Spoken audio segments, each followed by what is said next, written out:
You want a balanced, discussion, and that desire for balance sometimes will get you labeled anyway. The example you used is, I mean, you don't attract ants with vinegar, you attract them with honey, or the other way around. That's exactly what social media is not. Social media is shit that attracts flies. Oh. Oh. I mean, overwhelmingly, overwhelmingly. I mean, I don't, if social media is this powerful to drive our hatred, Mm. why can't it be as powerful to drive our compassion and love for each other? Why not?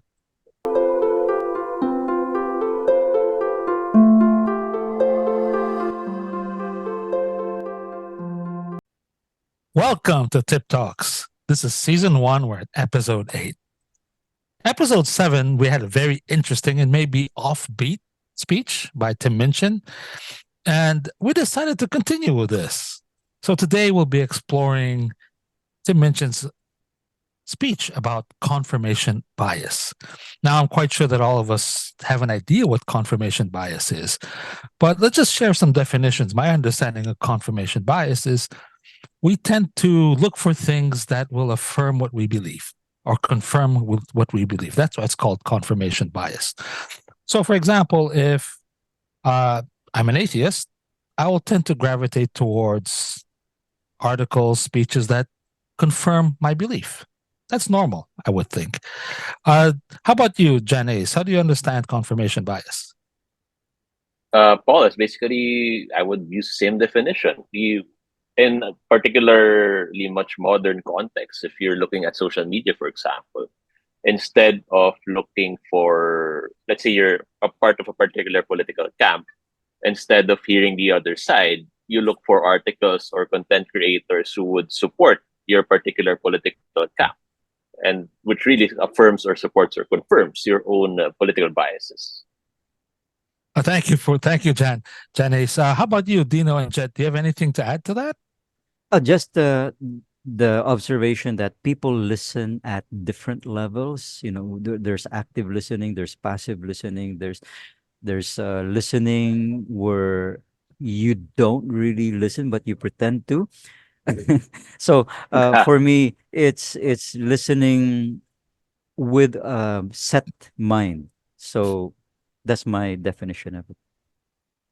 Interestingly, confirmation bias is a relatively new term for me, and I first encountered it watching videos on aviation, the frustrated pilot that I am. And confirmation bias can be a highly experienced pilot thinks he sees the runway because he's been used to that route or that process, day in and day out. But it isn't a runway.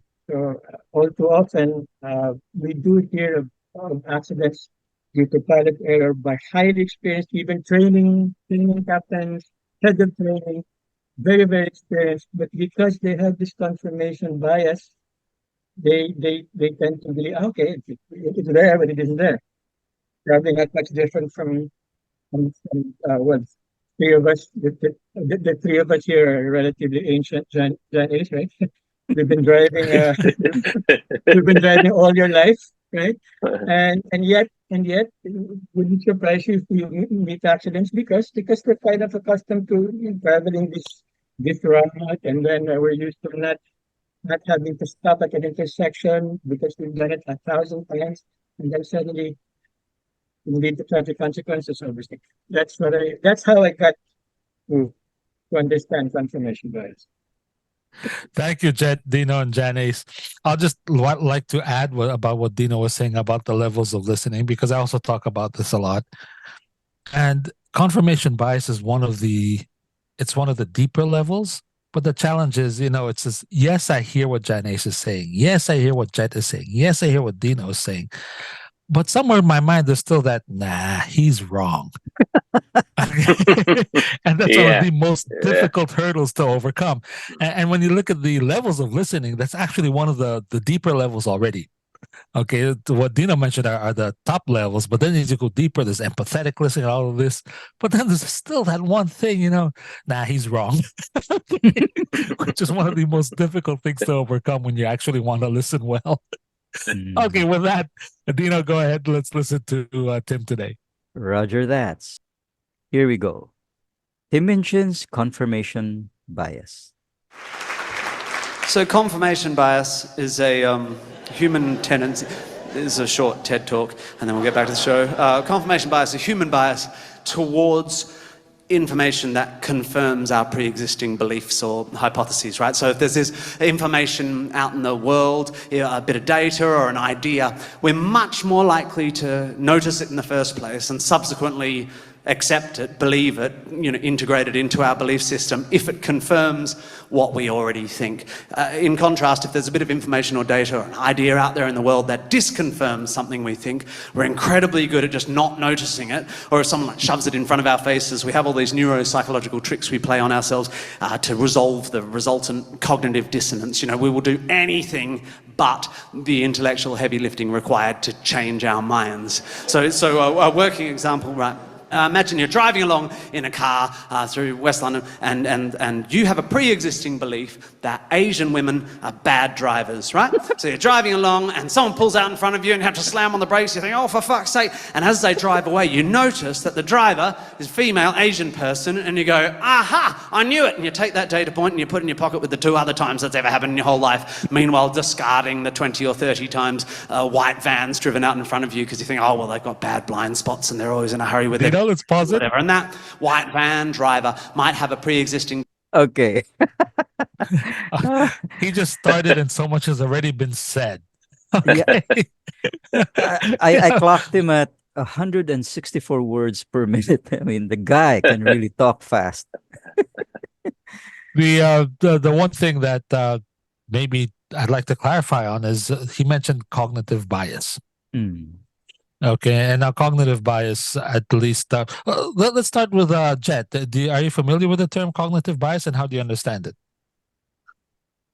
You're on mute, Jet. Oh, you're on mute, Jet. Sorry, I'm talking to myself. Cognitive bias.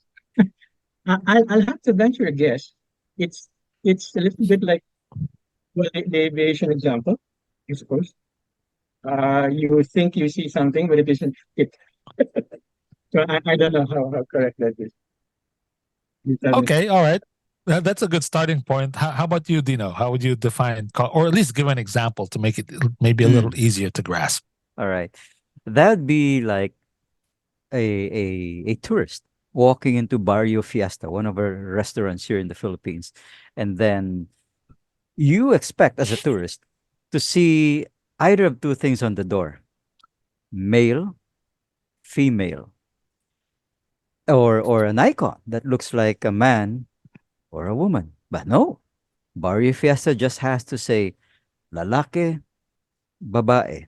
And so if you're a tourist and you don't speak Tagalog, you're going to stare there and wait for somebody to step out so you can figure which is which.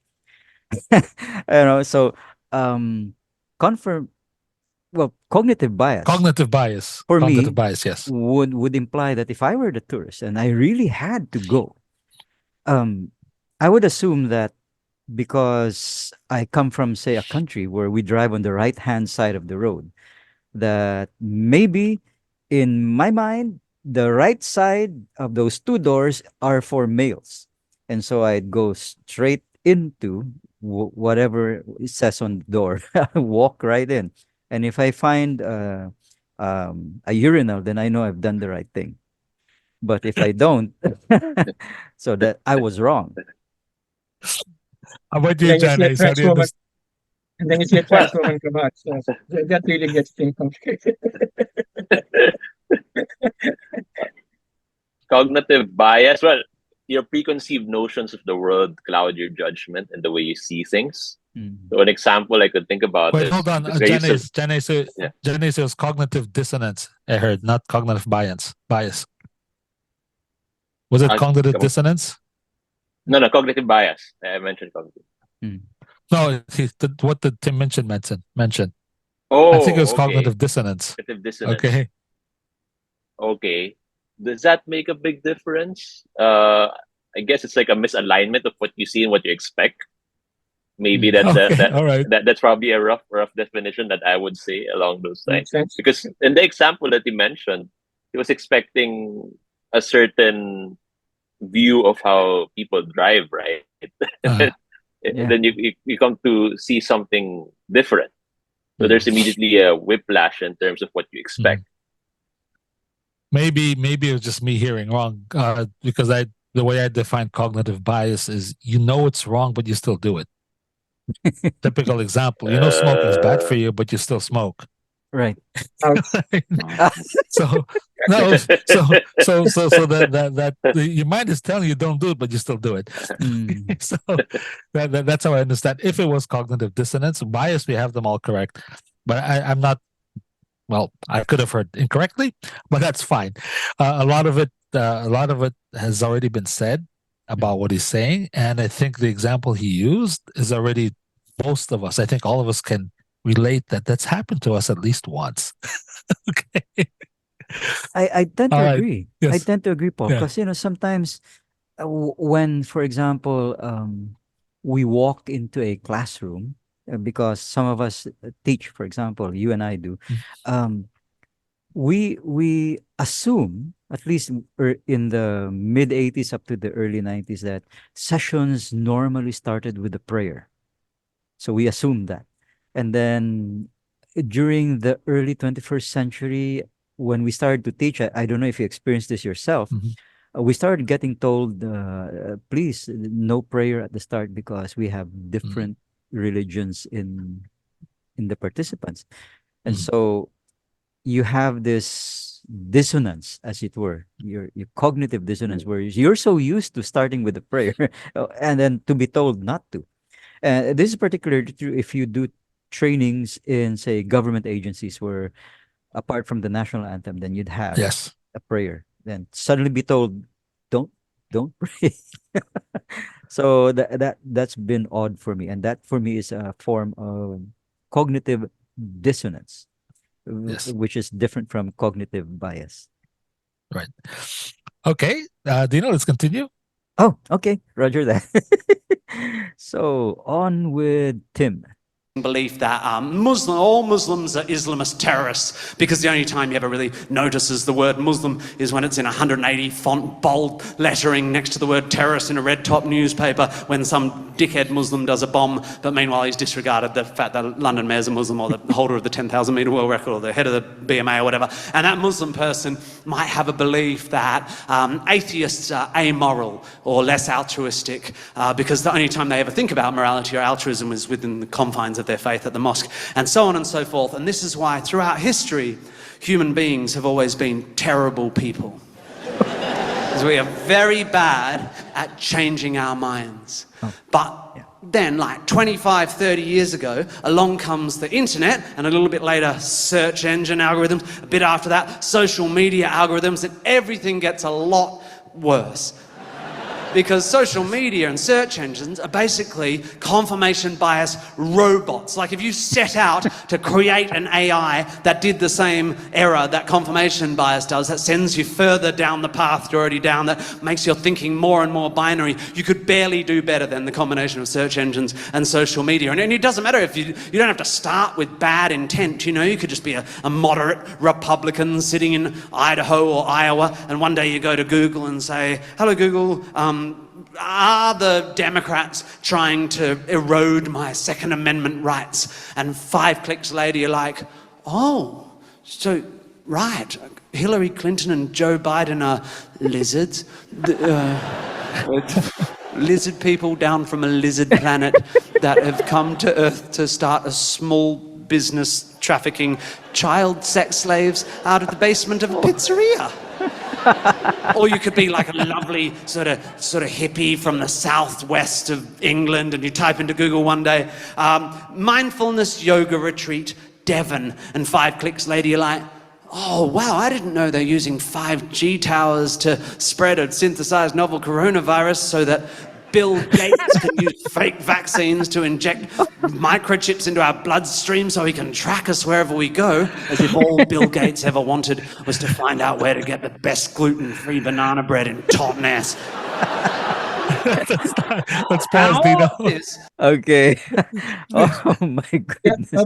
a word on the structure of the speech. It's a very good preparation, if Yes. you will.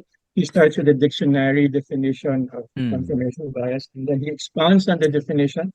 For lack of a better term, let's call it an encyclopedia definition. And then he proceeds with one example after an example. Hmm. So, notwithstanding the irreverence, the structure actually starts very well, and you you have the right to expect that the entire speech will probably be properly structured. Hmm. Uh, and of course, yeah, common examples, yeah. Muslims are in the news all the time, Republicans and Democrats, and it's going to get better. I'm hoping that's close. Janice, what do you think? No, I love it. I mean, this is the first time hearing this guy, and I'm surprised at how he's talking about very modern examples. Uh, Yes. if for what our audience who's not familiar with the material that he's talking about, he's actually making fun of the QAnon conspiracy Hmm. theories in the United States, where they literally believe that there's a huge conspiracy that the Democrats and the liberals have this child trafficking ring. A lot of them are lizard people, and really, it's funny, but it's also a great illustration of confirmation bias and cognitive bias, because these people, it's so absurd, but when they look into all of these issues, they actually believe that it's real. And I Hmm. think it's very effective the way Tim is doing it, because you're entertaining people, but you're making them think about how absurd all of these things are. And that's really like a very good illustration of the point that he's making about whether it's cognitive bias or confirmation bias or the right term for it. But this phenomenon that we're experiencing right now, I love it. I love it. How about you, Dino? Well, three things. First of all, I'd like to say that when I was listening to him, I could tell that three of us here who are married people would agree wholeheartedly that oftentimes we will say something, but our better half might not always agree with what we're saying, and that they already have a bias towards our defense of ourselves. So, uh, for you married viewers out there, I'm sure you can relate with what Tim is talking about. And then the second thing that I'd like to bring up is, because I'll be giving a talk about AI soon and about how ethics play into how people use AI.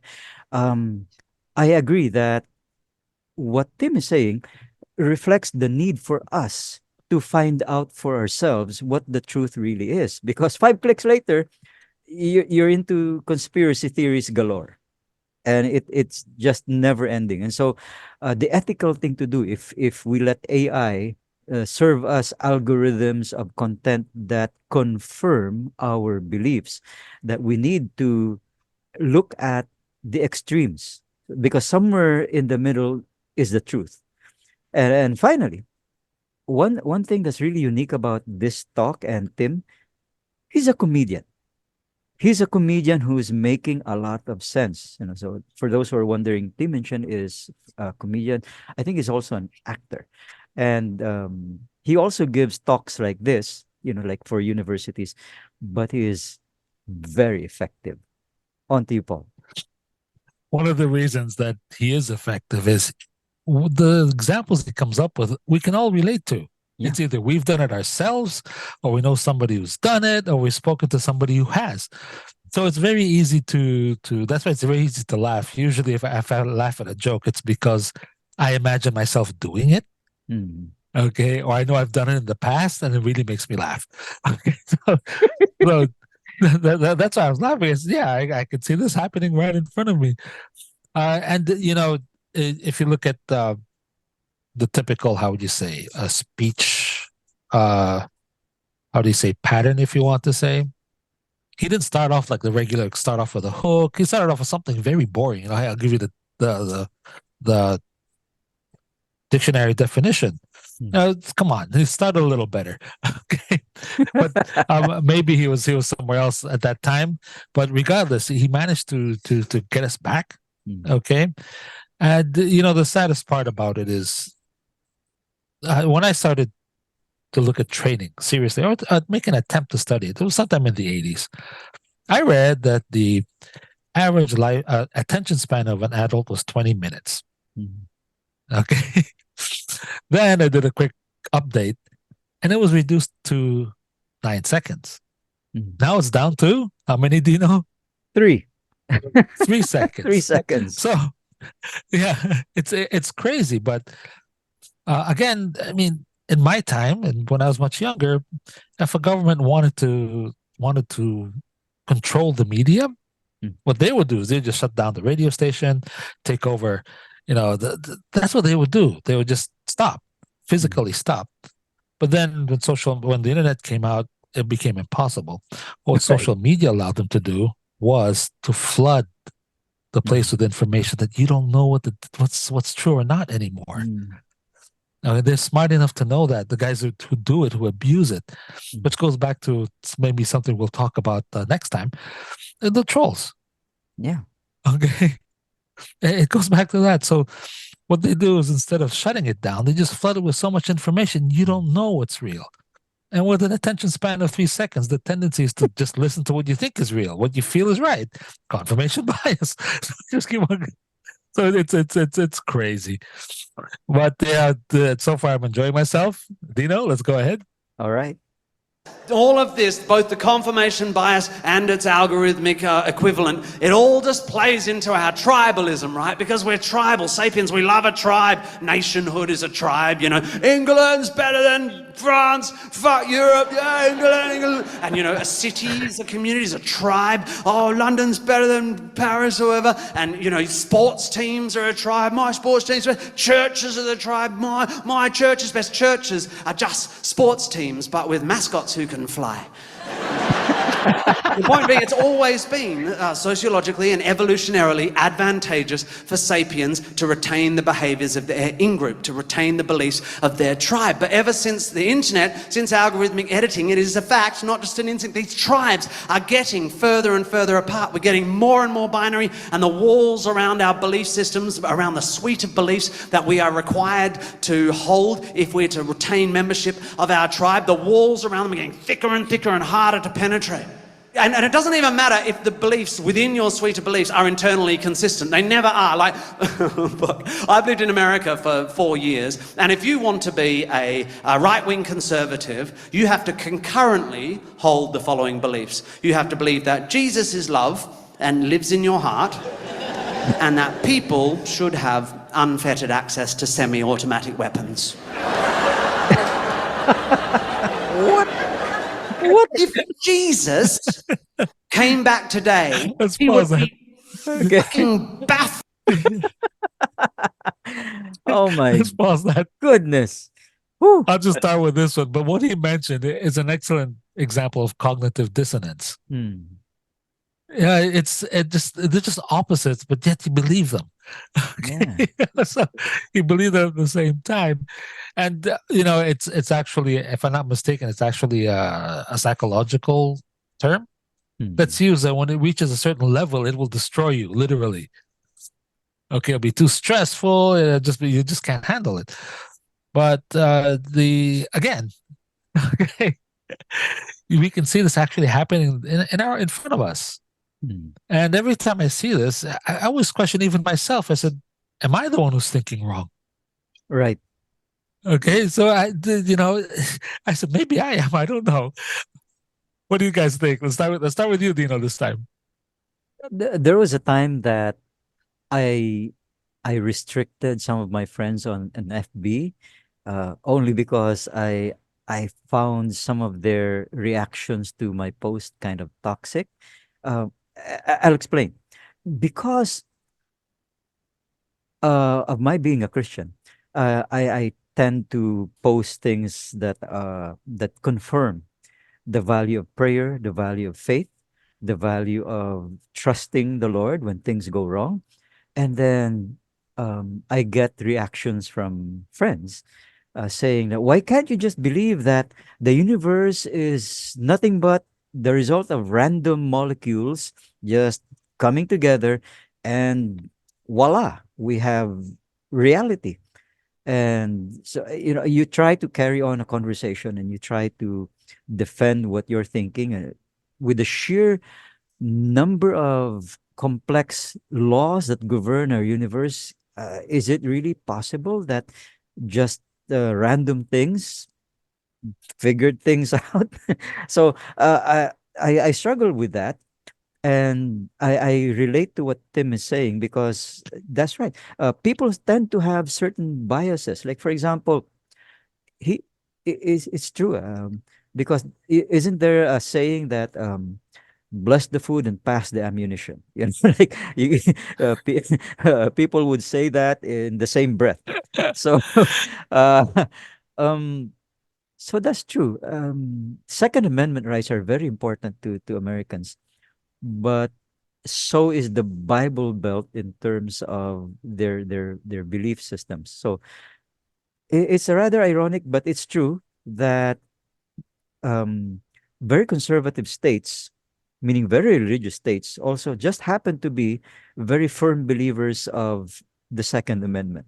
So got me there. How about you, Janice?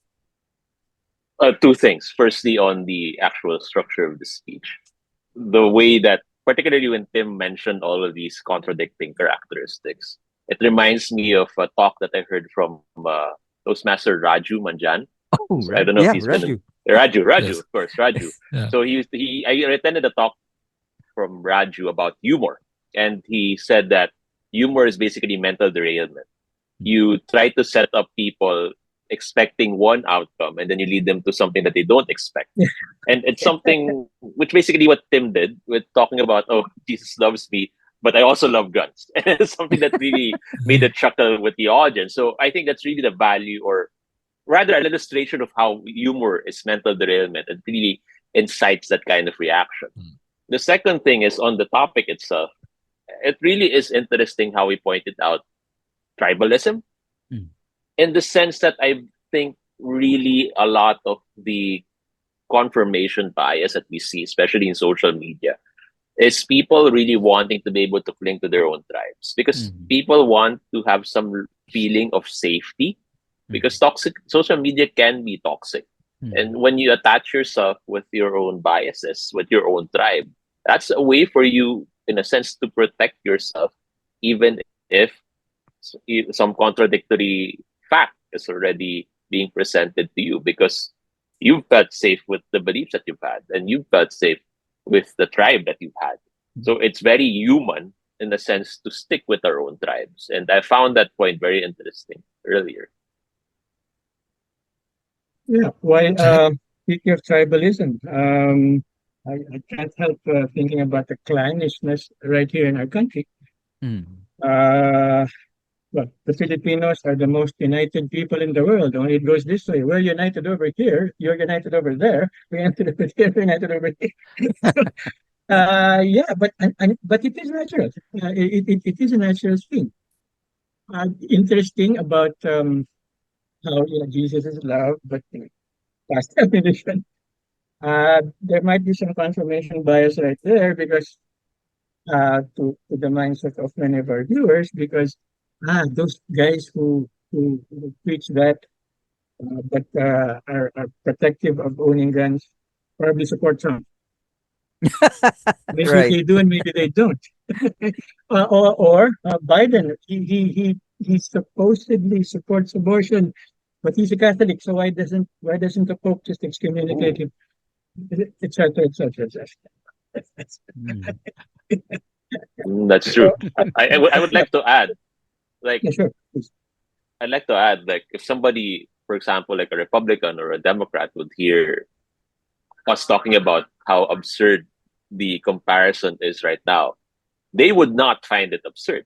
I mean, for Mhm. them, holding on to Second Amendment rights and then being a Christian is the most natural thing for them within their context. And I think that's really a very good illustration of one's confirmation bias, or one's how one's particular context can be very different from where Right. somebody else coming from this side of the world is. Mm. Right. Same thing. But yeah, Biden's supporters are saying, no, he doesn't really support abortion, but he has to implement it as part of the law of the land. And he's the president and so on. So those are endless arguments, left, right, left, right. Mm. Interesting though, that yeah, two seemingly opposing forces can be in the same human being, and then you multiply that by a few million, and there you go. Right. Mm. To build on what Jana said about the humor, well, what I find really fascinating is derailment, absolutely, but he keeps us on edge. Yes, it Like we're is. just waiting for the next Absolutely. derailment.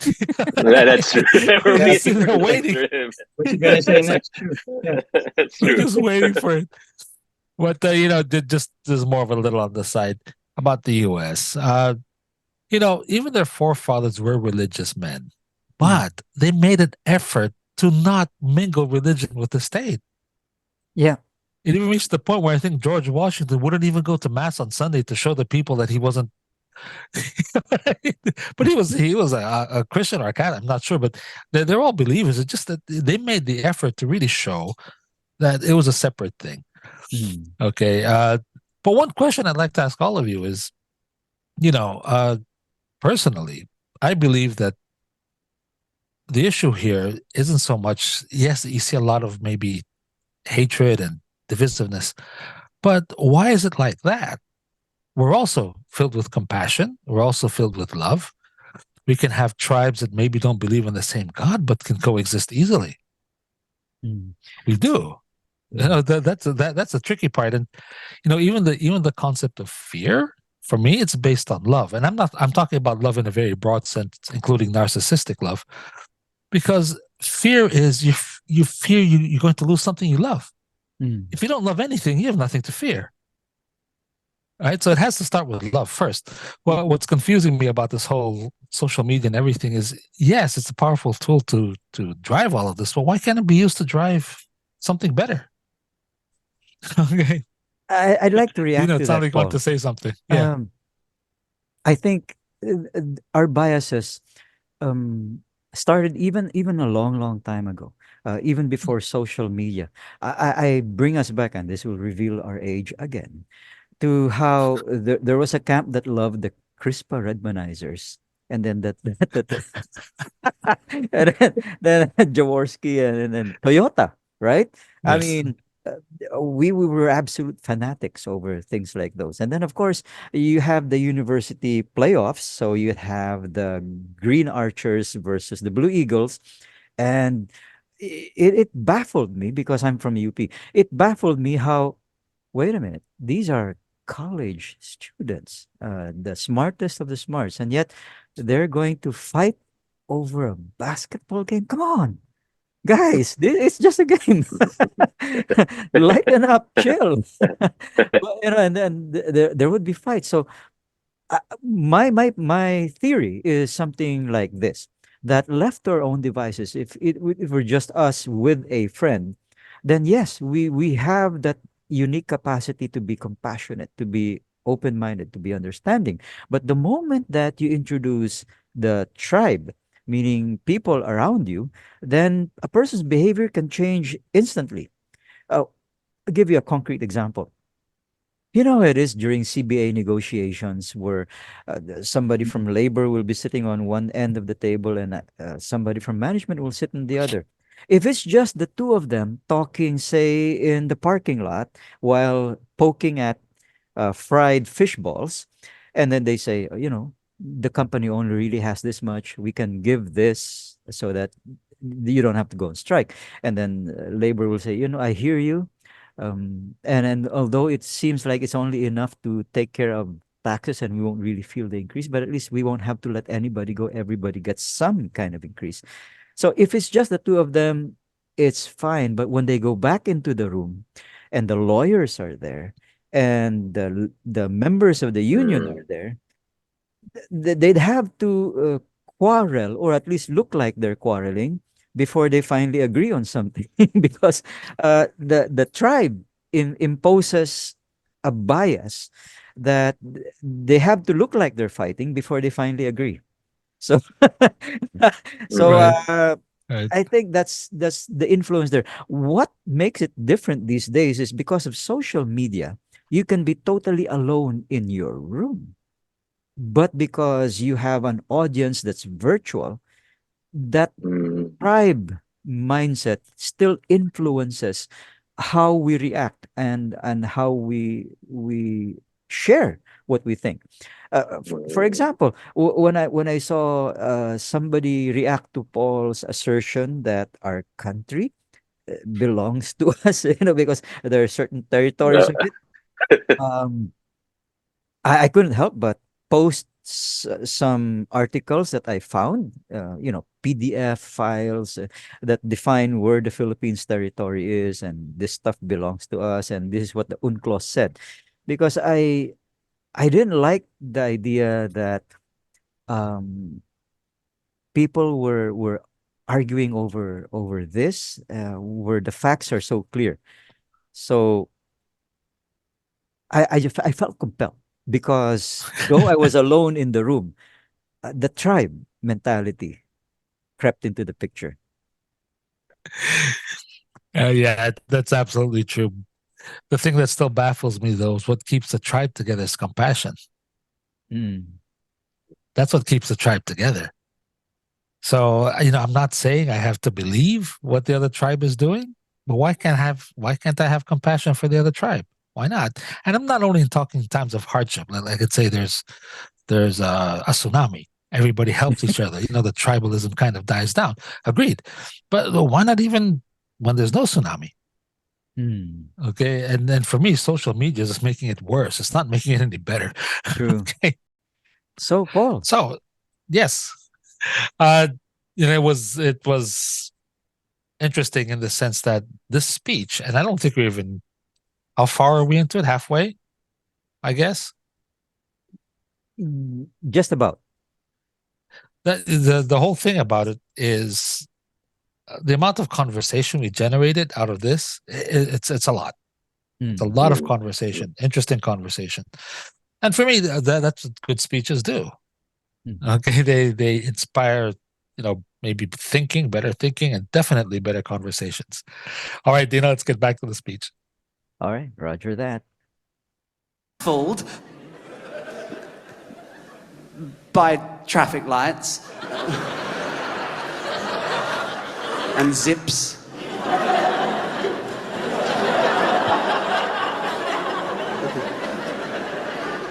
M&Ms, cricket bats, women who can read and write. It'd be a fucking tough time for Jesus.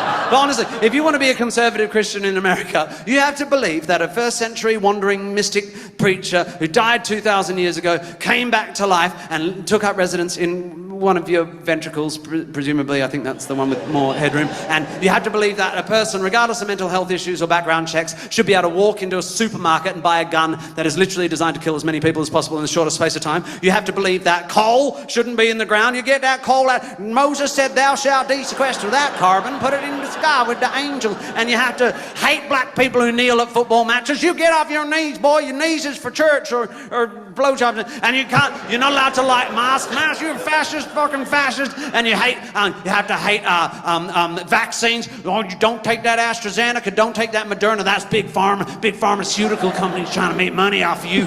We take ivermectin, because ivermectin's made by fucking elves. And you have to hate dick. You're not allowed to lie dick. If you don't, you can lie dick if you don't got a dick. But if you got a dick and you like a dick, that dicky on dicky make the baby Jesus feel icky. And that's your beliefs, because you're a conservative and you conserve them. And then over here is us mob, the progressives. I presume we are here tonight, broadly speaking, progressives. If you are a right-wing conservative Christian and you stumbled in here tonight expecting the hits of Matilda, I can only say you are welcome. This is a broad church, and I hope that at some point during the evening I manage to penetrate you. Well, us progressives, right? So progressives. progressives statistically have a higher level of education, a little bit. On average, we're a bit more educated, but are we kinda? Are we fuck? Because modern progressives have decided the way we're going to progress forward into a future of more empathy and understanding for more and more people is to shout fascist, evil fascist at anyone like that side of the line, and then turn to someone inside their own bubble and see if they have a belief that diverges from their own, like 1 degree, and then call them out, publicly shame them on the internet. Oh my God, I can't believe you posted a photo of your pedicure when we're meant to be posting black squares. You're not anti-racist. That means you're a racist part of the white supremacy. And this person, of course, they're now in another bubble, and human nature being human nature, they're defining themselves in opposition to those mob, and then they find someone in their bubble who has a belief that diverges from their own 1 degree. I can't believe you still follow J.K. Rowling on Twitter. I can't believe you said not all men. I can't believe you used the F slur in your song. Until the whole fucking progressive movement's just bubbles within bubbles within bubbles, like a fucking aero bar. Like an aero bar snake eating its own fucking tail, like an aero Ouroboros going on its own tail and going, this is disgusting because it's choc mint aero, like, it's like, oh yuck, choc mint. Who puts mint in herbs in chocolate, Nestle, you fucksticks? Pause it, Dino. Pause it. Oh, Again, he got us laughing. yeah. He really And redefines what you can get away with in comedy and in speeches. I mean, when Robin Williams died, I really literally grieved because Robin Williams could be unbelievably irreverent and be very brave with his language and yet manage to make people laugh. Pretty much anybody laughed at Robin Williams' work. So when he vanished from the comedy landscape, I was wondering, no one will be able to who'd be able to fill his shoes. And apparently Tim can. Yeah, I can't believe the language he's using, and people let him get away with it, and he teaches with it. I what I noticed is that he was talking about Jesus, and then he talked about um, he started to shift to a redneck accent. Yeah. Just really, I think that was great. He to me sounded like a fairly uneducated Robertson too. Those the Bible Belt Christians, as Dino's pointed out, the conservatives, maybe even the Trump supporters, and that brings me to believe that maybe confirmation bias is not too far from stereotyping. Yeah. So the conservative Bible toting, gun toting, Jesus is love, but I get to keep my guns. They all sound like rednecks, that stereotyping, but it was funny. That's what Yeah. was important. It was funny. And then he went back to his own Australian accent and gave us more examples. I thought that was brilliant. Mm. It really shows, I think, the value of using humor for these kinds of topics. I mean, if you were talking about, because these are very sensitive topics, especially Yeah. when he went into the topics about progressives and Mm. all of the virtue signaling that we see on social media about Black Lives Matter, and if you don't have your profile picture in black, you're not already standing with the social justice issue. When you try to package that in a very serious manner, you would elicit immediately a very serious response. Yeah. But Tim did it in a way that took us for a ride. And Mm. of course, there will be some people who would be offended, Mm. but a lot of people would, oh, yeah, I mean, it's absurd that people have these kinds of reactions to these little things. They're not little things, but the way we react to a lot of these developments of social media is not really the kind of way civilized people should react. And sometimes you need an uncivilized way of telling people to react in the more civilized way. And that's what Tim did here, I think. Yeah, just a word on semantics. I might have missed out on something. Is progressive a PC word for liberal? Used to be It's the conservative use, and liberals.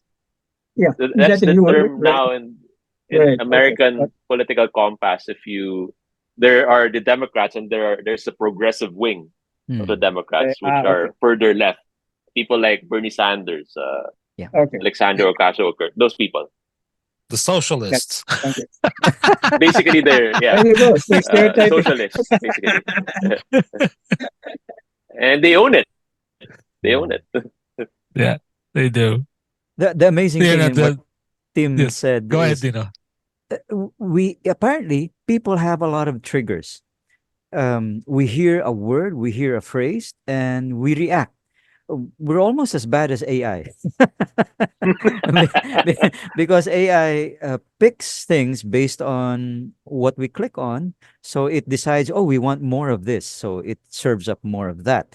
Um, you notice in Facebook and in YouTube, they'll ask you to answer a survey. Was this ad Yep. appropriate? Is this something that you want to see more of? I totally ignore those. I don't want him. I don't want the algorithm serving me more of what I normally watch. I'd like to have variety. I'd like to see what others think. So his talk at this point just opened my mind to the fact that we are so easily triggered. Because sometimes, right, when you talk to somebody and you say something that totally sounds so innocuous, and yet you wonder why the person on the other side of the table just comes unglued and practically wants to strangle you. Like, what did I say? What did I say? And you Mhm. wonder. So yeah, he's right. We have triggers because of maybe past experiences that can so easily be ignited just by what is said. So, and I love the way that he is so anti PC. I don't think Yeah. he makes an effort to be PC. Uh, No. one of right. I mean, like he just Or woke. he keeps igniting those triggers, but in a way that makes us laugh and realize how silly we are. Back to you, Paul. I You know, like. Sorry, Paul. I yes. like how he hit at AI. I'm fairly still wary of AI myself because AI allows a robot to ask you to confirm that you aren't one. So kind of where it's a little bit far from that point where you can trust AI completely.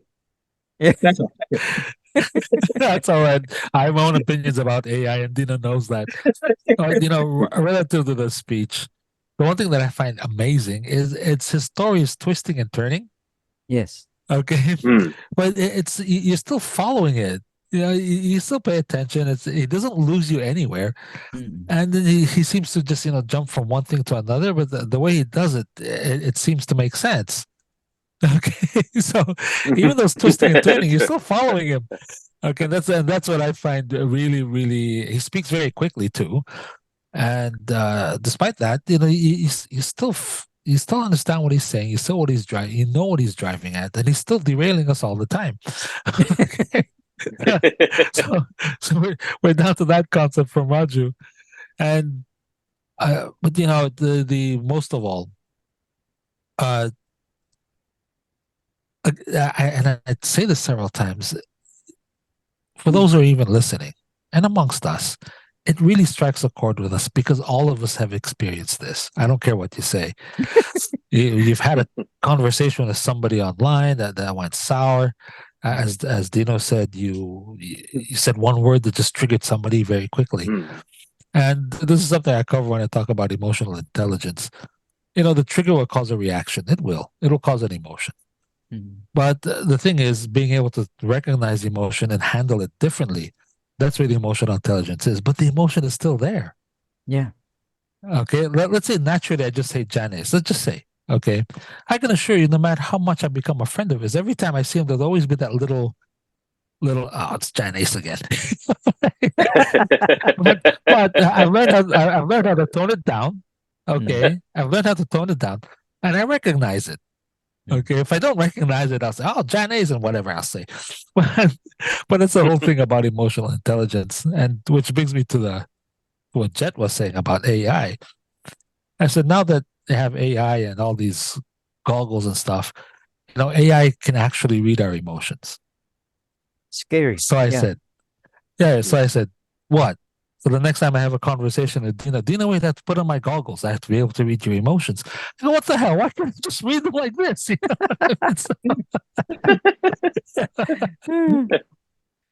Yeah, Paul, But I good. remember what you said.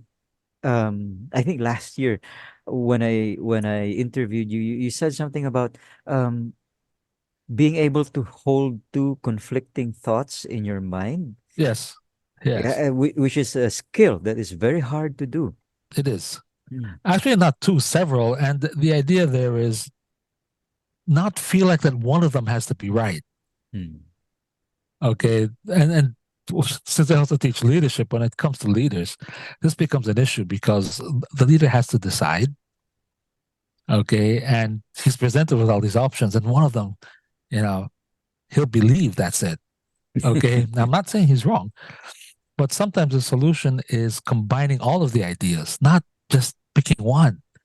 Okay. And if you're not open to the others, good luck.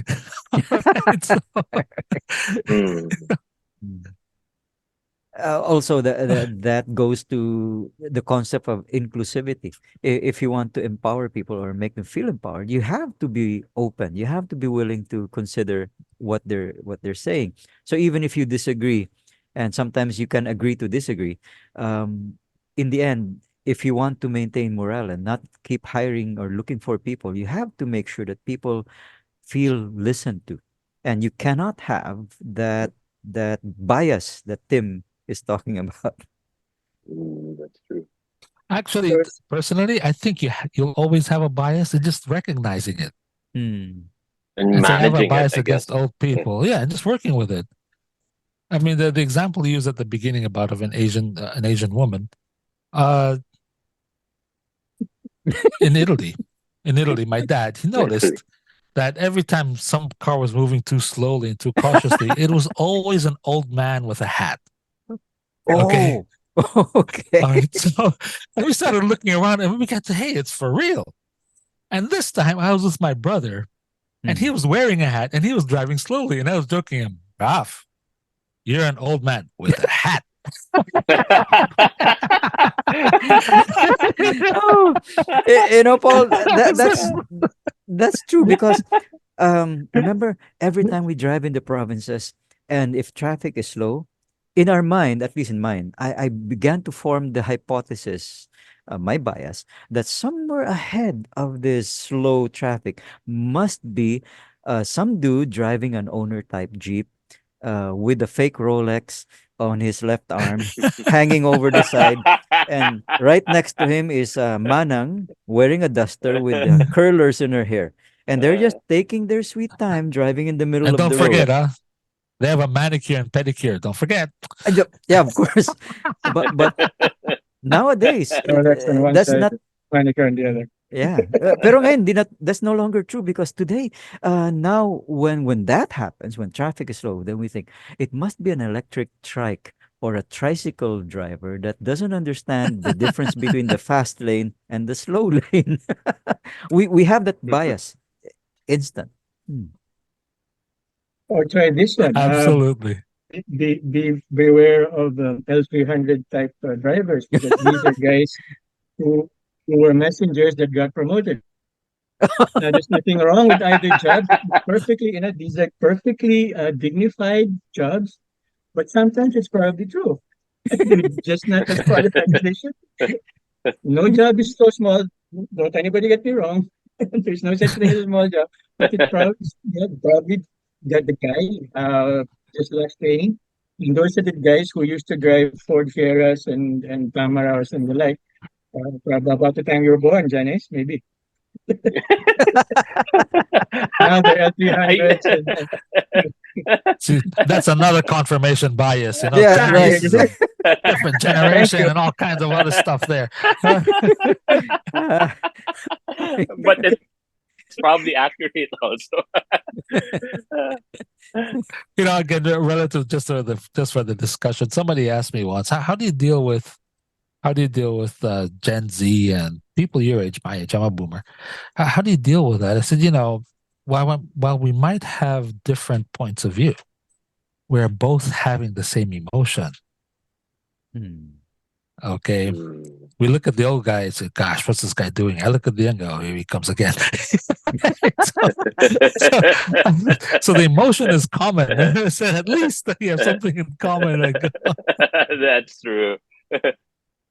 Yeah, you know, Oh, Paul, and, it's like when we used to be younger and we saw like an elderly person start to walk towards our queue, we always felt, oh, okay, he's going to get ahead of line because he's a senior and there's a line just for seniors. So eh, I waited here for like half an hour, but he's going to get ahead of me.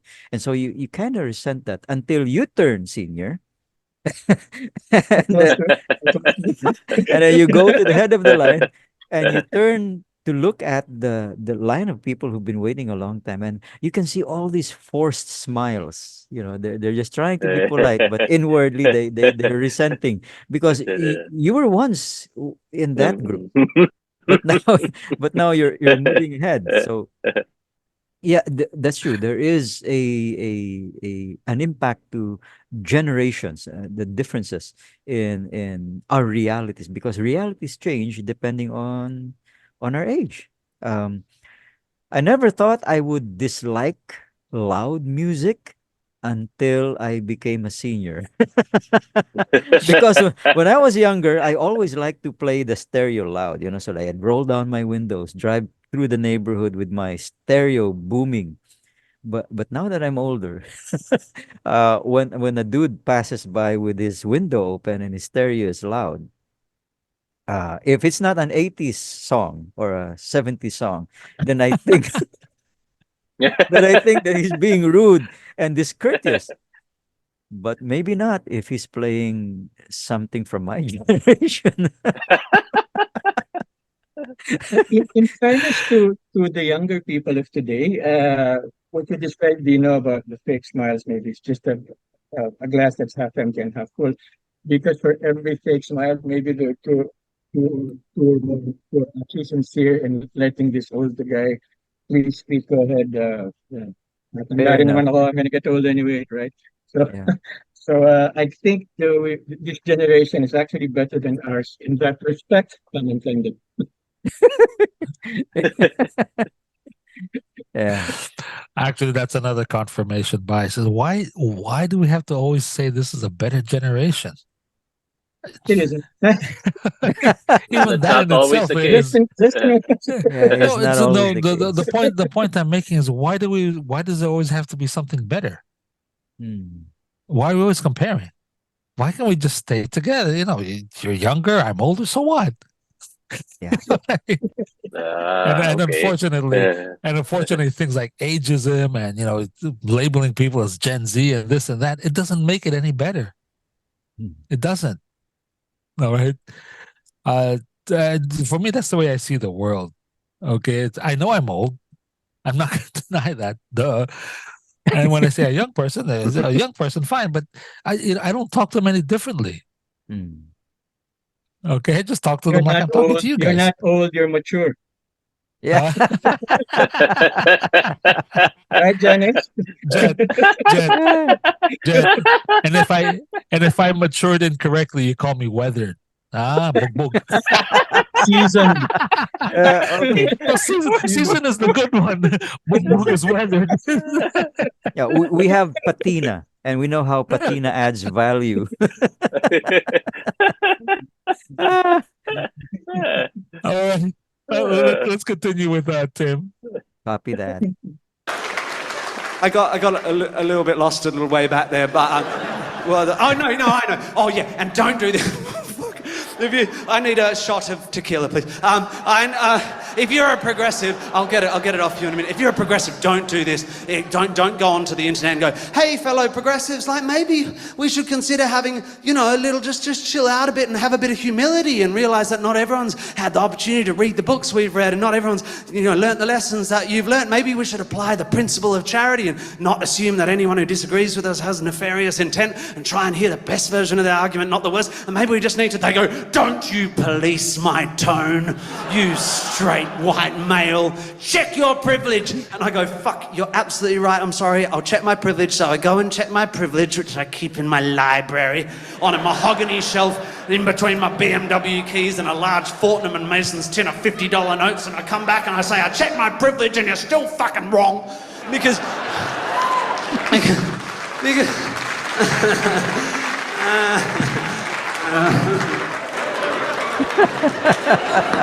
because it cannot be. It cannot be, can it?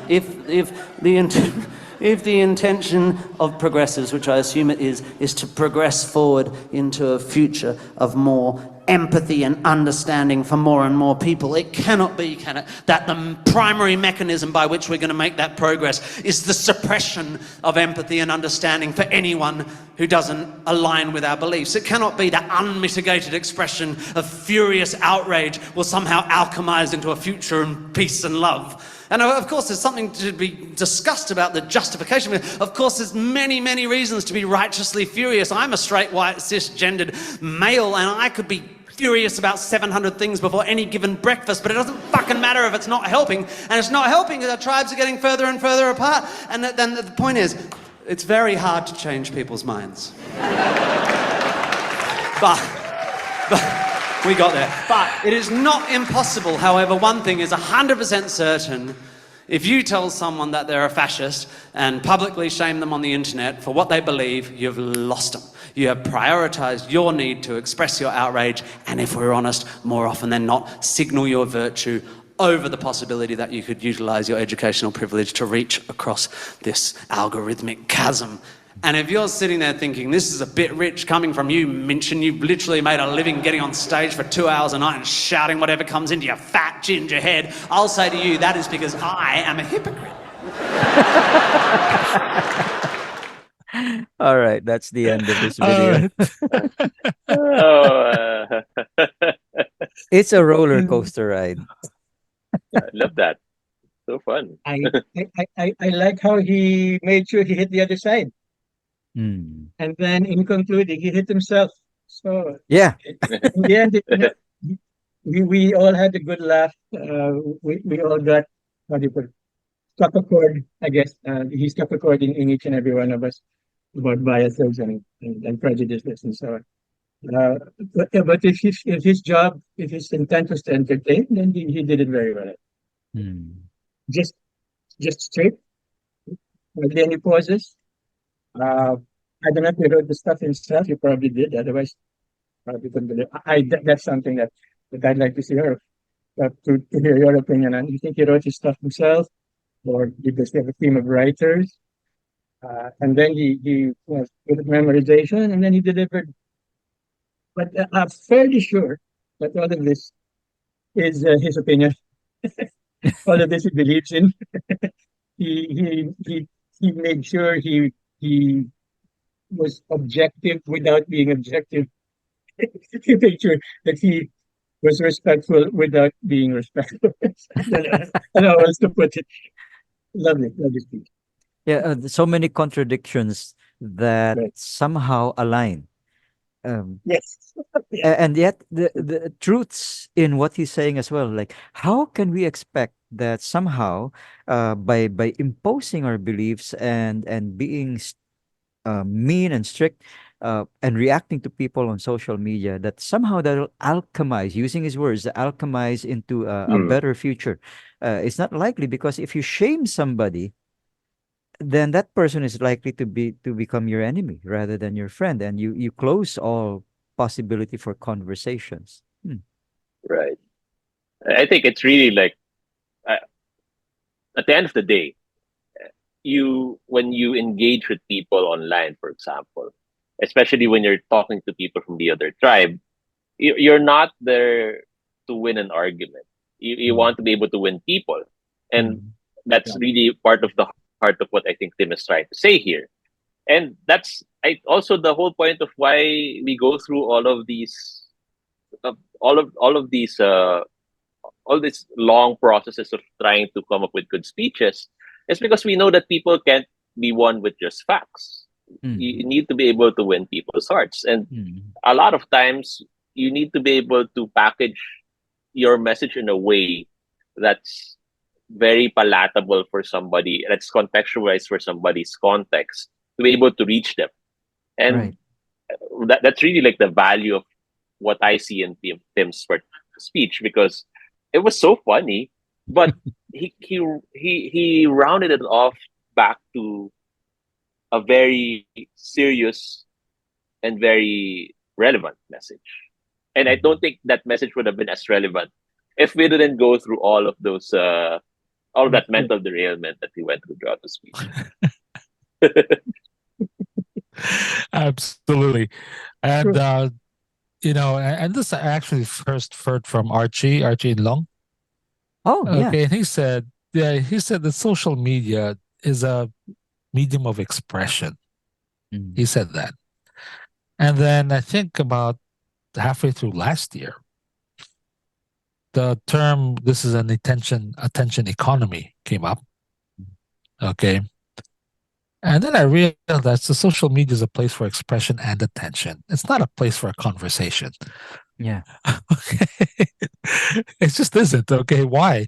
At least here I can see your face. I can see a little bit, but usually my understanding is a conversation that I look at a person and I see how he feels and all of that. But here Mm. it's just words. Okay, and if you look at the way the words are laid out, it's really not it's not very conversational. I mean, and I'm sure Dino, you've experienced this with experience you shared. How many conversation wise start with you're ignorant or you're Yeah, stupid? How dumb can you be? right. So, you know what? That's very encouraging. That's a good way to start. Mm. But And you know what? It's really problematic because some people, and I'm reminded of like the presidential campaign 2 or 3 years ago, 2 years ago, where some people actually justified shaming the other Mm. camp and thought that it was the right way to go because they, on the grounds that, well, they're ignorant, so why can't we call them ignorant? But that really like defeats any purpose of proper conversation. Agreed. Ad right, hominem. Yeah. right, That's good. Because very true. it's been said that it's always easier to attract ants with honey than with vinegar. How do you expect to win people over to your side if what they're getting from you is nothing but insults, labels, um, and getting lumped into a certain type of group simply because you expressed an opposing idea that you may not necessarily totally believe in, but you just want to get it out there because you want a balanced a balanced discussion. And that desire for balance sometimes will get you labeled anyway. The example you used is I mean you don't attract ants with vinegar, you attract them with honey or the other way around. That's exactly what social media is not. Social media is shit that attracts flies. Oh, oh. I mean, overwhelmingly, Oh. overwhelmingly. I mean, I Uh, don't, if social media is this powerful to drive our hatred, why mm, can't it be as powerful to drive our compassion and love for each other? Why not? mm. Okay, because they're putting. That's what I'm seeing. All right, so Mm-mm. Yeah.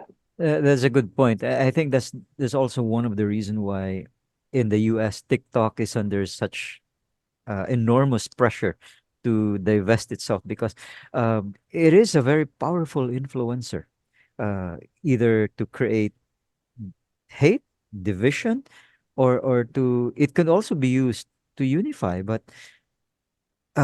with our shorter attention spans, we don't really stand much chance to to argue eloquently or powerfully right. because we don't have the luxury of time to make an argument. Hmm. That's true. And it's easy for Relative to people to that, be. good. All right. Oh, I No, just just wanted go to ahead, say that Dennis. it's easy for people to be slaves to the algorithm. So Mm. it that really just reinforces, instead of showing you opposing viewpoints. It reinforces things that you already believe in, things that you already know. So it blinds you. Mm. Yeah, absolutely. You know that thing, and this is mostly a political issue. The thing about banning TikTok, Mm. how many American apps has China banned? Right. Straight out. The only one that I know they allow is Microsoft. That's it. Yeah. Okay. It's And it's even very limited. It's like, that's true. Mm. They have their own yeah, social so- media. Yeah, that's yeah, true. yeah, they do. They do. Weibo. Mm. One of the things that I think we all have in common is that we're Toastmasters, and so, for example, that is one thing that unifies us, allows us from different cultures, different backgrounds to be united and have good conversations. Like for example, I attended this Toastmasters meeting with Oval Toastmasters Club, or even Tokyo ESS Toastmasters Club, and is it Mandarin Oriental Toastmasters Club, where we have attendees from China, and we have attendees from Hong Kong, and yet, despite our cognitive biases, discover wonderfully that people from those two countries can have quality conversations that make sense, conversations that build rather than divide. Um, so I'm not necessarily saying that, hey, I'm championing Toastmasters here, but I'm saying it's an organization that encourages free and open discussion. And we need more of those, not more social media. That's true. Absolutely. Okay. That was definitely a very engaging uh, speech.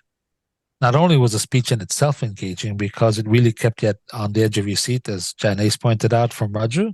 We're all waiting for the next derailment. Okay. And its twists and turns, and from Jet, what I really liked was, he completed the cycle. He started kind of bashing one group, then went off and bashed another group, and then he said, "Hey, look, I'm a hypocrite." And he wound up bashing himself at the end. Right? And Dino, the that insight you had about the tribes. Hmm. Okay, that sometimes it's just posturing. They Right. have to do it. Hmm. Okay, because that's what the tribe expects them to do. Yes. Okay. Yeah, it's actually that concept is actually quite common. It's just Hmm. that it may be varying degrees, if you want to say, but Hmm. it's actually quite common.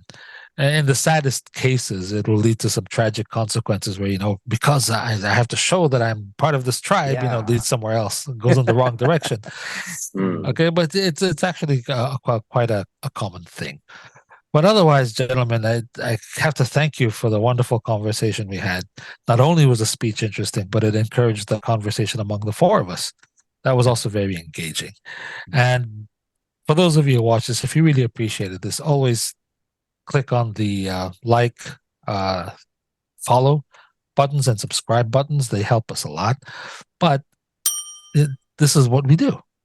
And as always, learning is a never ending journey with limitless vistas.